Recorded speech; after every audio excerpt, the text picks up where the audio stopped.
the prayers by us, the so-called living, can help lead the so-called dead towards an auspicious rebirth. Now, uh, whether one believes in that or not, uh, we follow the way of our teachers and their teachers, and so we observe it, and it certainly gives us a marker, a point in time in which we can uh, check in with ourselves and with each other about how we're doing in the face of this loss. So we will observe this on the 49th day is figured from the day that one passes away. So officially, the 49th day would be on the Wednesday, the 24th. And so we'll have a short service on Wednesday morning, the 24th, and we'll have a little longer service on the Thursday nights when we've been gathering to share recollections of Sojin. Thursday night, the 25th of this week. And I was also really, I just was very touched to be able to do the memorial this morning for Moffat Hall and to have her husband and son there. Uh, I've really appreciated being able to talk and work with them over the last week after uh,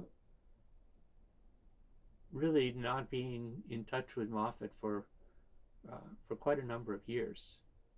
Uh, she had some really difficult and painful health issues, and now she's at peace. And I hope that you will read those memorial pages. They're really uh, it's like opening a window on a life. And actually, this could be true for any of us, right? All of us have these very complex and rich lives that others of us only know the barest outlines of. So I appreciated that a lot. So over the last couple of months, I've been reading the Hebrew Bible,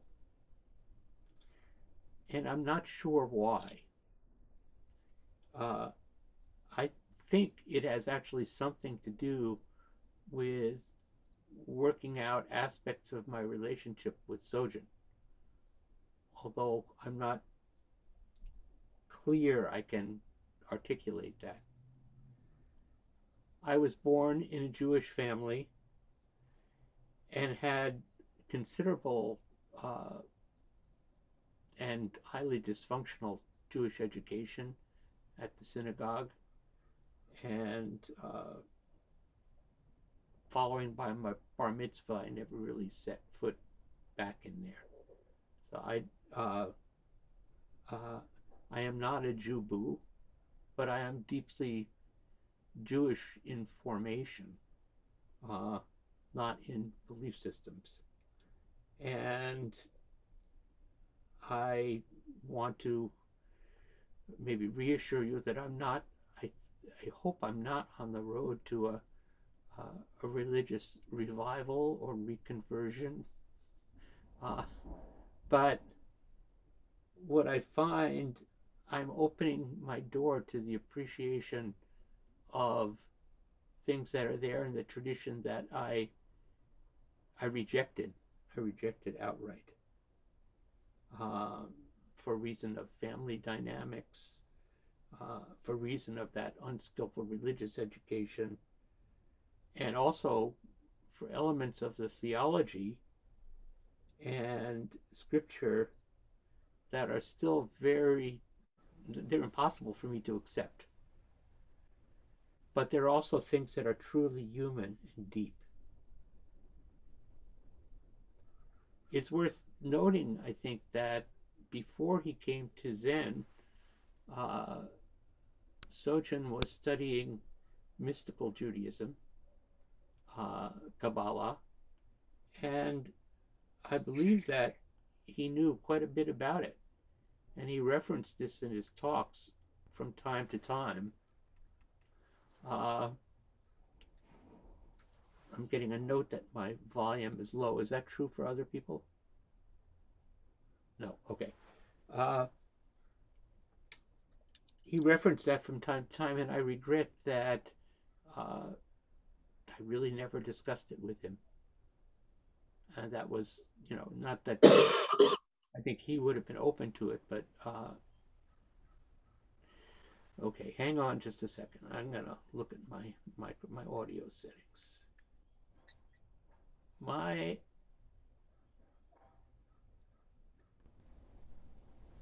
How about this? Is this any better? Yes? Okay. All right. Uh, anyway, we never discussed those traditions, and I regret it. It's really a missed opportunity. So very strange, I've been slowly trying to move into Sojin's office and make it my own, and I have a lot of difficulty. I go in there and I go kind of blank uh, because his presence is so thick in there for me. Uh, and but I found this book on his desk where I think it had been on his desk for a number of months, and I picked it up and took it home and started reading it. It's called The Last of the Just, and it's about it follows a family, uh, one family in which was reborn every generation. What was called one of the Lamed Vav Tzadikim, the 36 righteous ones. And in mystical Judaism, there's a legend that there are 36 hidden wise men in the world who preserve the order of the world, however flawed that order might be. So in our Buddhist context, we can refer to these as bodhisattvas. And actually, in Shingon Buddhism, they refer to the 5 secret bodhisattvas. And we also have in Dogen, in Genjo Koan, we have this wonderful line: when Buddhas are truly Buddhas, they do not necessarily notice that they are Buddhas. However, they are actualizing Buddhas who go on actualizing Buddhas. And I think that is really resonant with this notion of the Lamed Vav.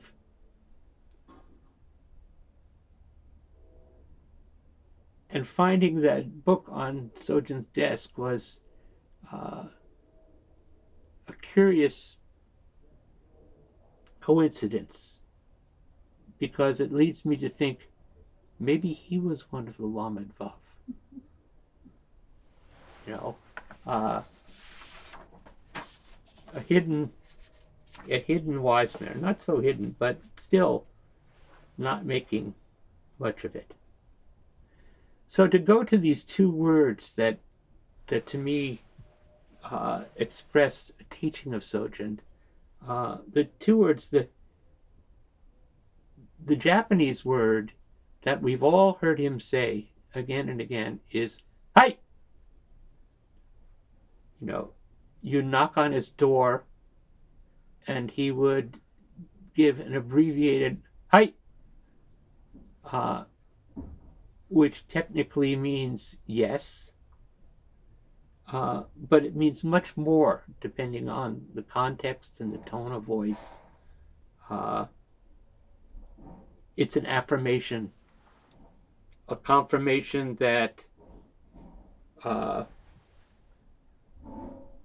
here I am, I'm responding, I am ready to turn my attention to you.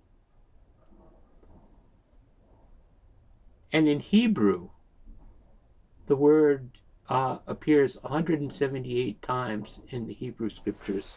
The word is hineni, which also has a technical translation. Here I am. And of course means so much more than that. Hineni is how a child responds to a parent, and also how a parent responds to a child. How lovers respond to each other. How a person responds to God, and in certain instances, how God responds to a person. It's a confirmation of presence, saying, you have my full attention. And also that I am prepared for whatever I am called to meet. And I hear the mutual resonance of Sojan's hi and the biblical hineni. They're the same thing to me. And they may have some different envelopes of meaning, but let me just give you some context in the Hebrew Bible so you have a sense of how it was written, how it was spoken. In Genesis 22, after Abraham has been rewarded with the birth of sons very late in his life, and that is the most precious thing to him. In Genesis 22, it says, and it came to pass after these things that God did tempt Abraham. I'm not sure how he tempted him. I looked and I can't quite see. But he said unto him, and said unto him Abraham, and he said, and Abraham said, behold, here I am, hineni. And then God said, take now thy son, thy only son Isaac, whom thou lovest, and get thee into the land of Moriah, and offer him there for a burnt offering upon one of the mountains, which I will tell thee of.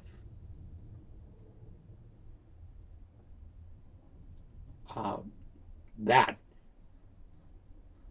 is what the Hebrew God was asking of his servant Abraham. And by saying, here I am, Abraham was opening himself to the possibility of anything that God might ask of him. I'm going to come back to that. In Exodus 3, this is when Moses is still in Egypt before the plagues. He saw a flame of fire out of the midst of a bush, and he looked, and behold, the bush burned with fire, and the bush was not consumed. And Moses said, I will now turn aside and see this great sight, why the bush is not burnt. And when the Lord saw that he turned aside, in other words, he sort of turned away because it was a mysterious miracle. God called unto him, and in the midst of the bush said, Moses, Moses. And Moses said, here I am. And this is where he was instructed as to how he was to lead the Jewish people out of slavery and out of Egypt. And in the third version, which is a little different, in the book of Isaiah, who is one of the prophets,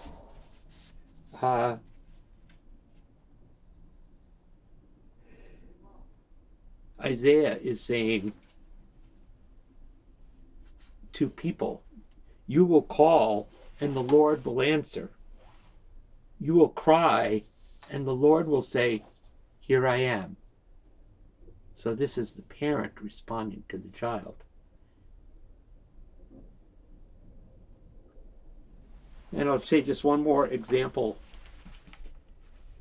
of which this is different. Very early in the book of Genesis, after Eve and Adam had eaten of the fruit of the tree of life, the Lord was in the garden and looking for Adam. And the Lord God called unto Adam and said unto him, where art thou? And Adam did not say, here I am. Adam said, I heard thy voice in the garden, and I was afraid, because I was naked, and I hid myself. And that starts a whole painful dialogue between God and Adam. It's like, well, how did you know you were naked? And discovers that they had eaten of this tree that they were forbidden.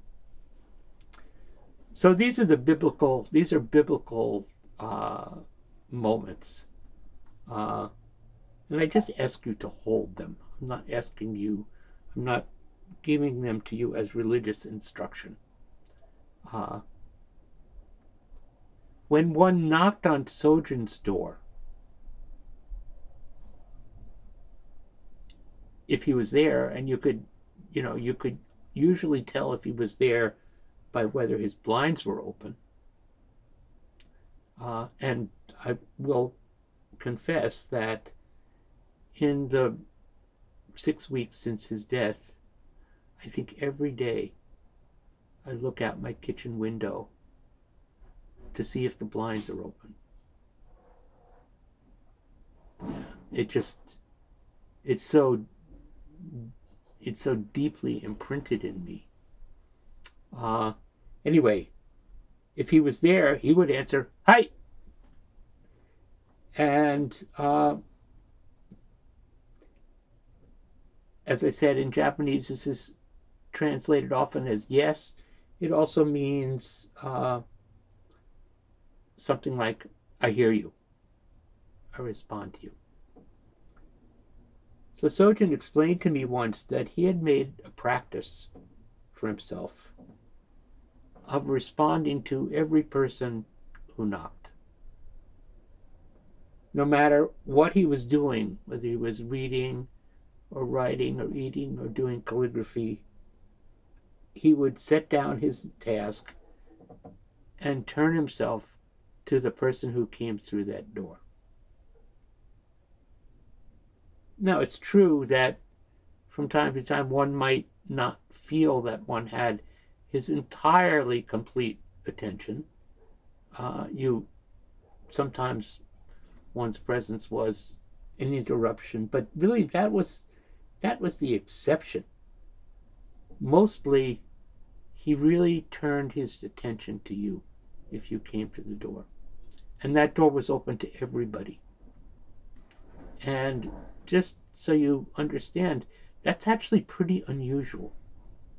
That's pretty unusual. Maybe it's unusual in our life. It's unusual in my experience with Zen teachers. But it was really usual with him.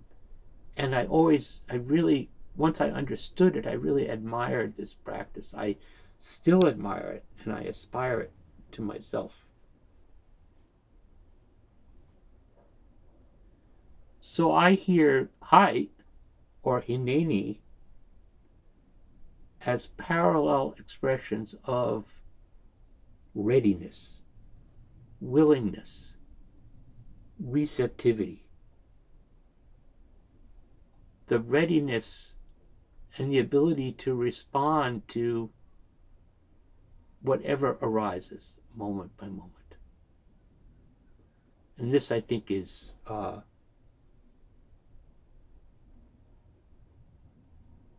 miraculous practice.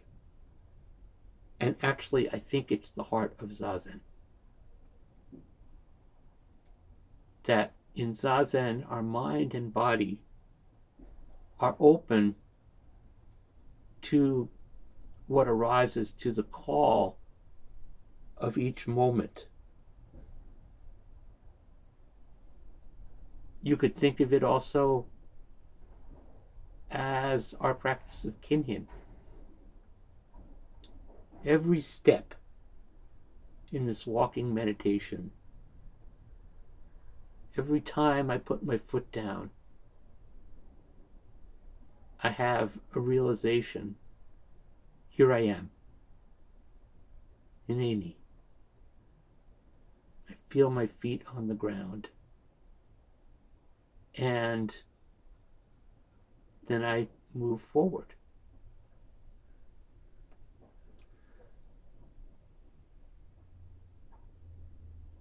I think that that's what we practice in Zazen with every breath. It's hineni. It's high. Yes, I am. I am, or I want to be, open to whatever arises. And the practice of Zazen, I think the inner mechanism of Zazen creates that capacity in ourselves. We might not have, some of us, and I include myself, have quite a bit of impatience. I don't want the next moment. I want something that I think is going to be better.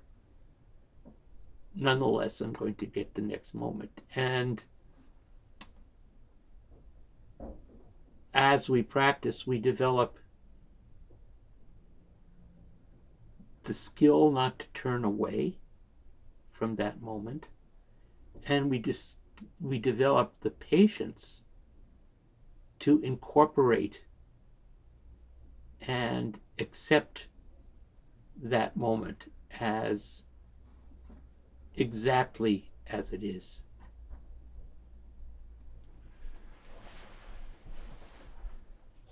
So there's a difference, I will say, between what I hear as or read as Sojin's practice and the Hebrew scriptures. Now, this is just my interpretation. I must own that I feel a beginner in reading these scriptures. It's peculiar to read these scriptures at the age of 73, to start reading them. But I appreciate that I'm able to and interested in it. But the distinction that I hear has to do with the nature of one's response. Sojin's height was not just an announcement to the person who was knocking at the door. It was a call to himself, to remind himself of his vow and practice not to be attached to the last moment, but to pay attention to the new moment, the new call, and to begin again fresh with the awareness that that's a real opportunity, starting again and again. And I would say, once more, that is the heart of Zazen. In fact, I've heard Sojin say this, that often we think that there's something wrong with our Zazen because we can't maintain our attention on our breath, or because our slippery minds start thinking about lunch or work or whatever. And what I was taught very early on is that's not a problem. That actually the fundamental act of Zazen is returning. It's noticing, oh, here I am. I'm thinking about lunch. Okay. Now, what was it that I was trying to do? I was trying to sit upright and make sure that my mudra was open. And so it's that recentering, listening to the call of one's own practice, beginning again and again and again. So the biblical Hineni, again, my understanding may be incomplete, and I know that there are mystical ways of reading it that are probably a lot closer to what we're talking about in the context of Zen. But what I see as a kind of open message of the Hebrew Scriptures is a call to be obedient to God. And that's difficult for me. I remember, did any of you ever read The Empty Mirror by Jan van der Wettering? It's an incredible book. He's a Dutch mystery writer who in the 50s did intensive Zen training in Japan. And I remember I heard him interviewed by Terry Gross once, and she was asking him about his religious orientation, and he shouted, "I want to beat up God." And I can understand that.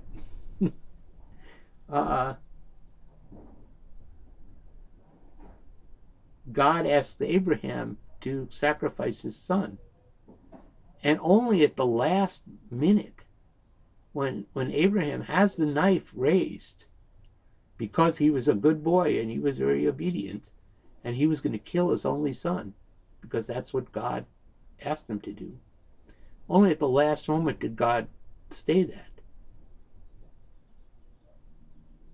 And of course, without getting into further theology, God sacrificed his son, his own son, in the form of Jesus. You know, you just do not see this in the Buddhist tradition. What you do see in the Jataka tales, the tales of the Buddha, of the Bodhisattva before he was Shakyamuni Buddha, is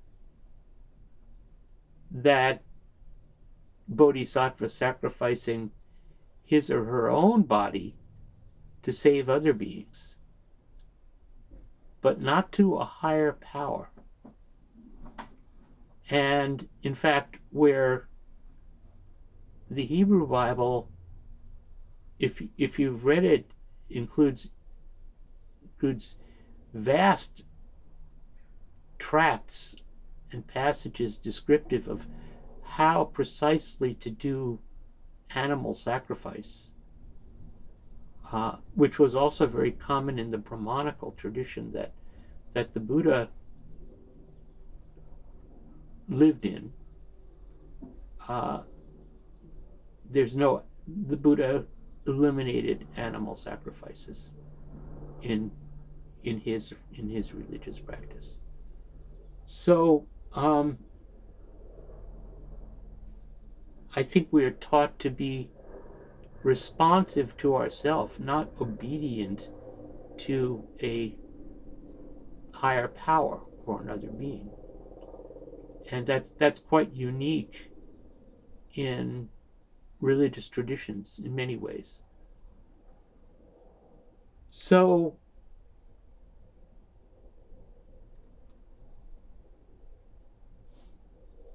I just think about the sound of Sojin's voice, that pretty sharp height that I always felt that it allowed me to walk in the door. And I think many of us found that that his door was open to us. And this is a practice that I certainly encourage for myself, and it's a practice that I want to continue, not just in a figurative way, but in a literal way, and I think to some extent Lori and I have done it in terms of wanting the door to our house to be open so that anyone can knock on it. And part of that motivation is, well, whatever somebody brings to the door is probably going to be interesting. Sometimes it could be trouble, but generally interesting.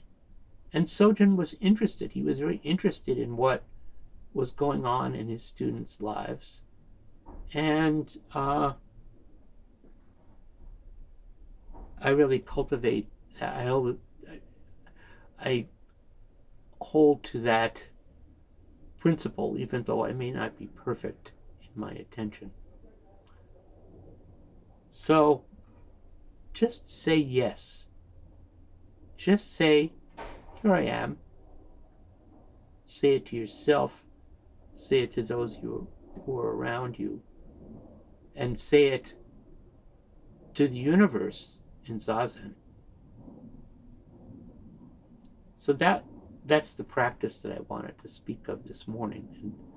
And let me leave time for questions and thoughts now. And I'll continue with other points of practice in the weeks to come.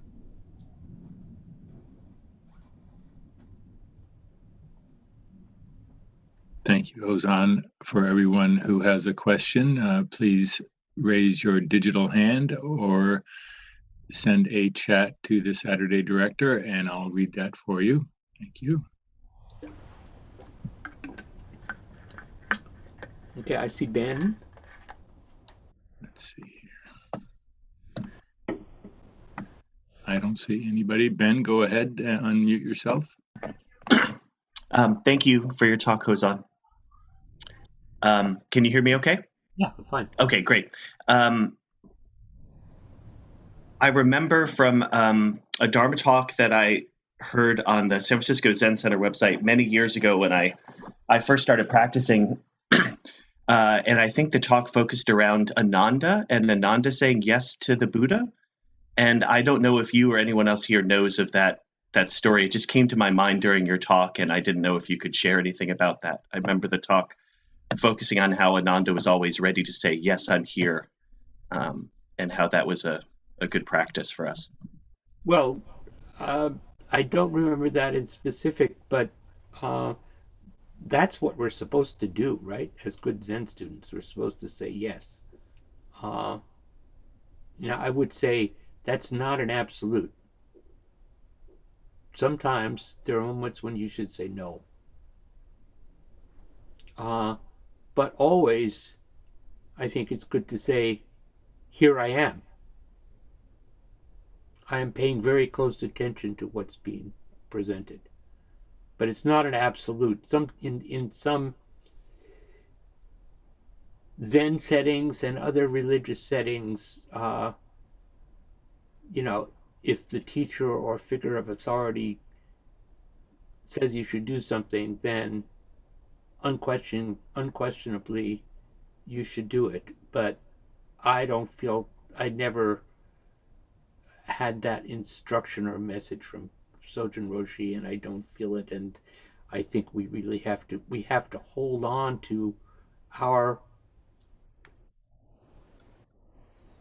moral agency at the same time. But the Buddha never asked Ananda to do anything untoward. I truly believe that. Thank you, Hozan. Linda? Hi, good morning. I just thought I'd give you a little report on the movie that went on here when you started to compare Hai to Hineni.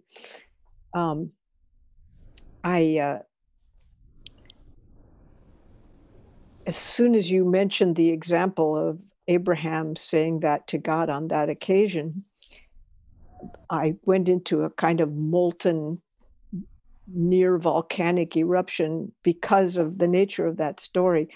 Thank heavens that I didn't explode all over you, or I didn't have to, because you then actually made those important distinctions that you made later. So the biblical Hineni, though you could say it sounds like I'm here, like the Zen, I'm here, I don't think I would compare it. To me, the story of Abraham is an obscenity. And as you said, it's about obedience and about abandoning our sense of moral agency. So thanks for acknowledging that. And I don't really have a question. I just wanted to report what I went through. Right. Well, thank you. Let me say something to that, because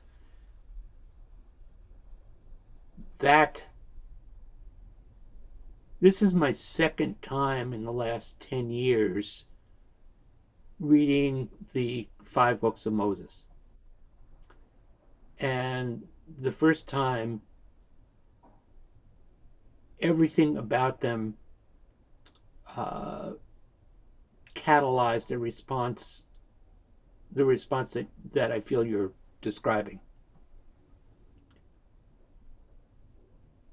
The second time is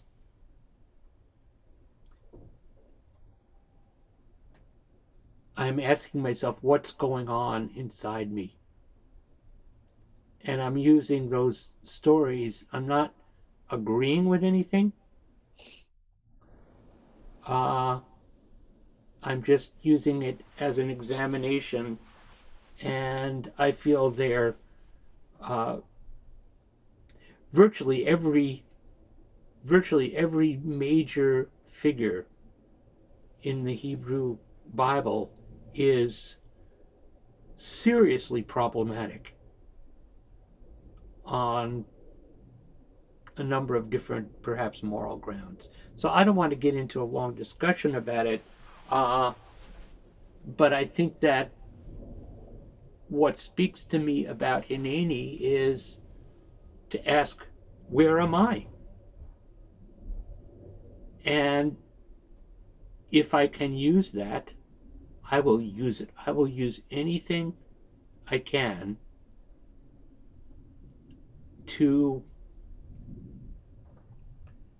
try to pay attention to how I am and how I'm living, without necessarily believing the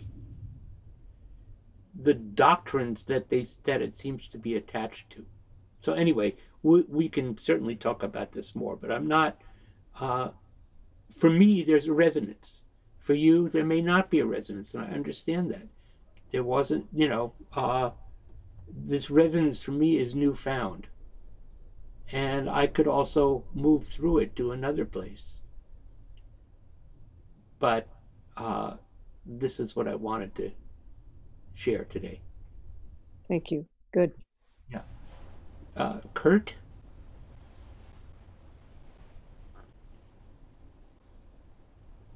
Thanks, Hozan, for the talk.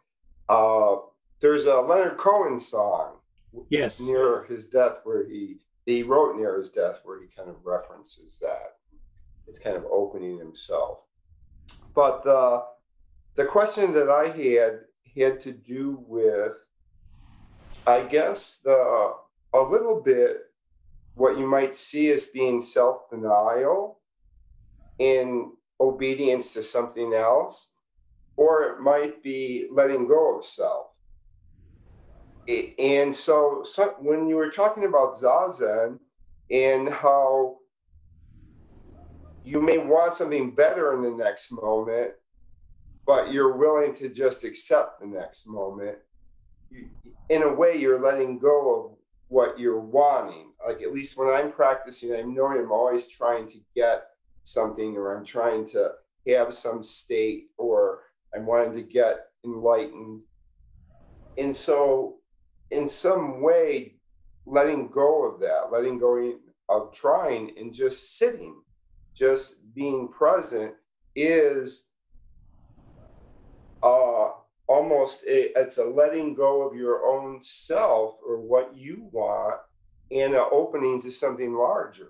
And when you were talking about Sojin and always answering it when someone knocked, it brought to mind Shunryu Suzuki, and I think might be in one of his books, he mentions that if you're studying the sutras or something and someone brings you tea, you should take that tea, even though you feel like, oh, I'm studying the sutras now. And I think he was talking about his wife bringing him tea. And he feels like saying, hey, quit bothering me. I'm doing something really important. I'm studying this great.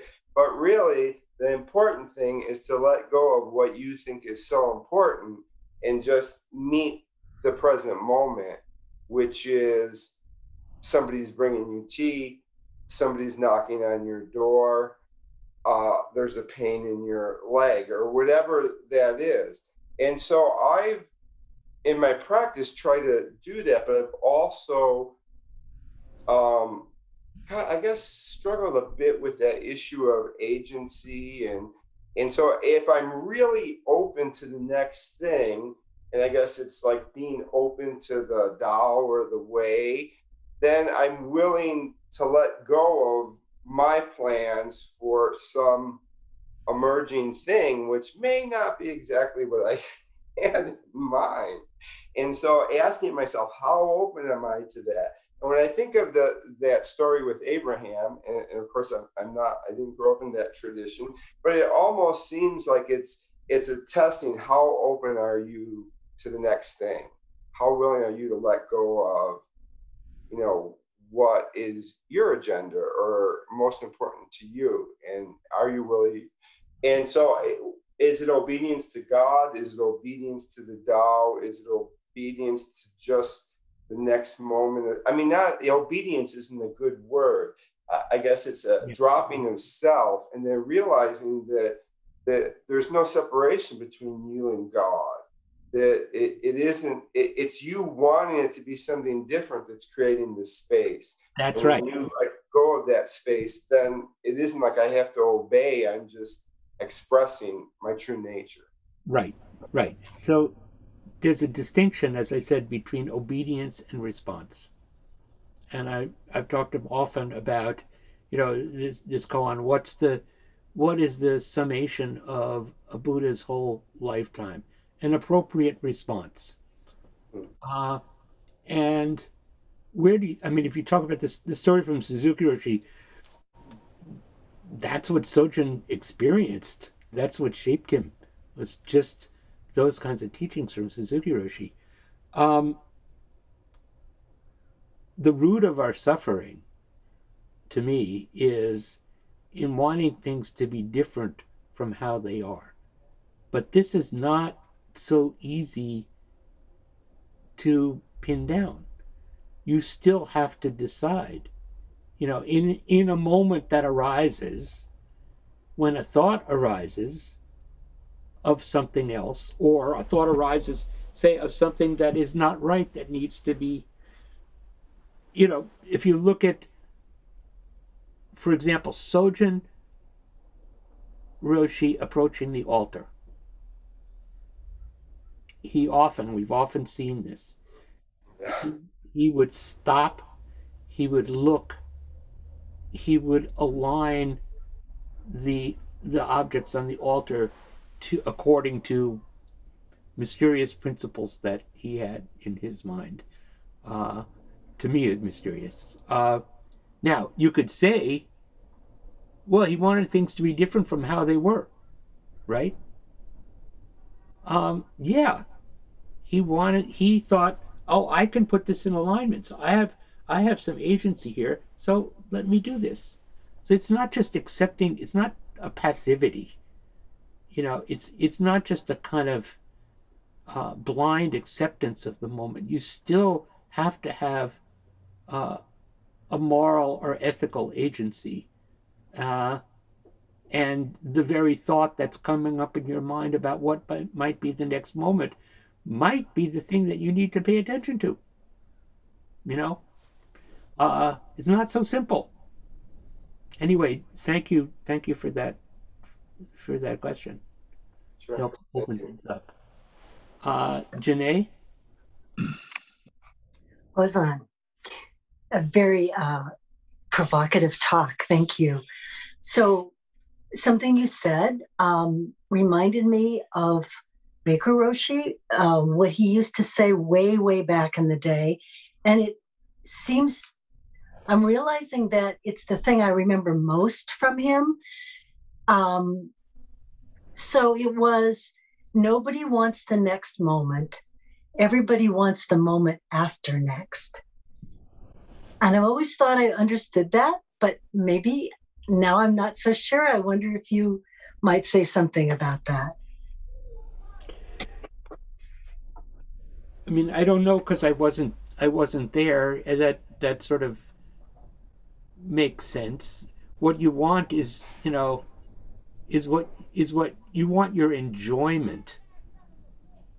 Do you want the enjoyment that you think is going to come from the next moment? That's how I would immediately understand that. Which is not the next moment itself. So maybe it's like, at some deep level, we want to keep the moment we're in, maybe not meet something that Of course. is not what we would desire, but we have a thought of the future that we're projecting into. That's the moment after next. Yeah, that's right.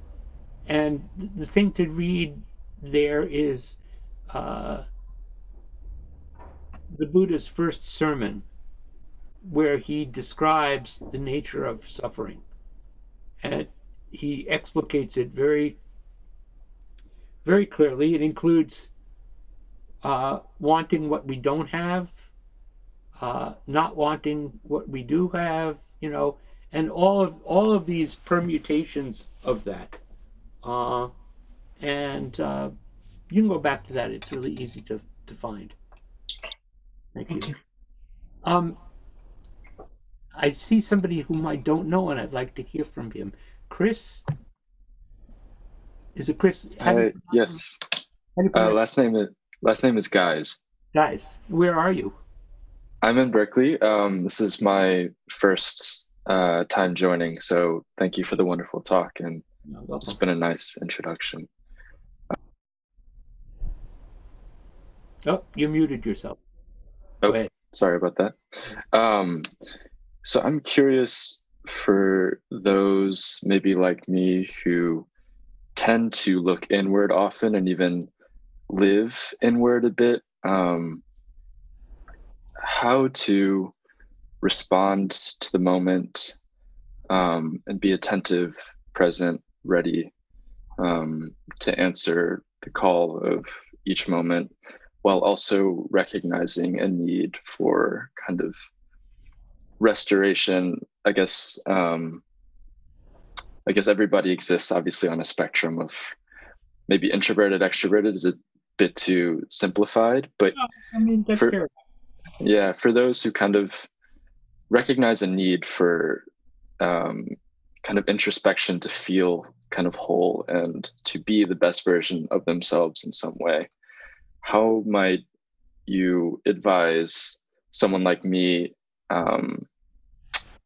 in terms of identifying, I guess, when is sort of, I don't know if healthy or adaptive is the right word, but when maybe more generally, just how to find that balance and how that question might be explored within Zen tradition. I think that it's explored within Zen tradition by the fact that our practice is really a path of, it's really, the shape of the practice is a whole life. That it's not just that we meditate and face the wall. We eat together, we work together, we chant together, we cook together, we walk together in one kind of organism. And so gradually, you can't avoid realizing, oh, there's other people out there. And that's the way we practice. We don't go in a meditation hut or a cave and just go inside. So that's what I would really recommend. And you can do this in your family, you can do this in your work. And I would say what came to mind instantly was take up a practice of listening to your environment around you. Notice if you're in Berkeley, you can hear the trains. You can hear the birds in the trees. You can hear a motorcycle going by. Just recognize that these sounds that are so-called outside you are also part of your entire reality. And the thing is, I wish I could encourage you to come and practice with us face to face, but there'll be a time for that. Yes. Anyway, that's what I would. That's a start. Yeah, I don't know if you or anybody else is familiar with the poet David Whyte, but he has a poem called "Everything is Waiting for You," and it has a similar feeling of like, if you pay attention to the world around you, it's sort of inviting you in a sense out of yourself. Right. Yeah. So the two modalities of meditation, two major modalities of meditation. One is a very intense inward focus, a kind of visualization and a kind of closing off of the world. And the other is an open awareness, a receptivity to all that is around us. And I think that's actually our orientation. Thank you very much. Thanks. We have time. Hozan Roshi, We're near the end, right? I'm sorry. There is a question in the chat box from Peter. Would you like to hear that? Surely, yeah. He asks, could you say a bit more about the dysfunction of your early Jewish education? Which Peter is this? Pelzer. Okay, I need to know which Peter because then I tell a different story for a different person, I suppose. The dysfunction was understandable. Since the destruction of the temple, which was destroyed twice, the temple in Jerusalem, finally the Romans destroyed it. The center of Jewish practice is really the household. The synagogue is not a temple; it's a gathering place. And I think that the assumption is that one would get the fundamental teachings at home, and then what you got by way of your Jewish education at the temple was kind of supplementary. It filled it out. And I think that part of the problem was I never got it at home. It was completely secular. And part of the dysfunction also was that I was compelled to have like 6 years of Jewish education for the sake of a grandfather that I could hardly communicate with. And so it was sort of forced on me. And it wasn't very skillful. And I've often felt if I had Jewish education and teachers who were anywhere near as skillful as the Buddhist teachers that I've had, I might have had a different response. But that's setting aside the major doctrinal and theological problems that I have with the religion, not with the culture, but with the religion. So anyway, it wasn't very well done, and it's not that people were unkind; they just weren't. They didn't feel like they had to give us the basics, and I wasn't getting that at home in the same way. So that's about as far as I want to go. I see Rondi. That's the last hand I see raised. Or Charlie. Yeah, Charlie. Thanks very much for an extremely engaging talk today, Hozan. I have two questions about the 36 hidden wise men. The first question is, is it always the same 36 throughout time? No.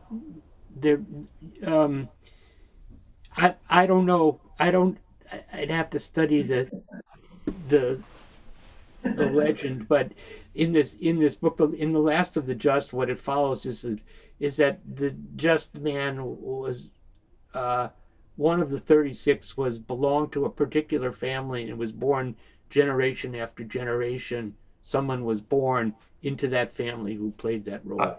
I understand. I don't know if that's. Yes. I don't know if that's. That's good enough for me. Okay.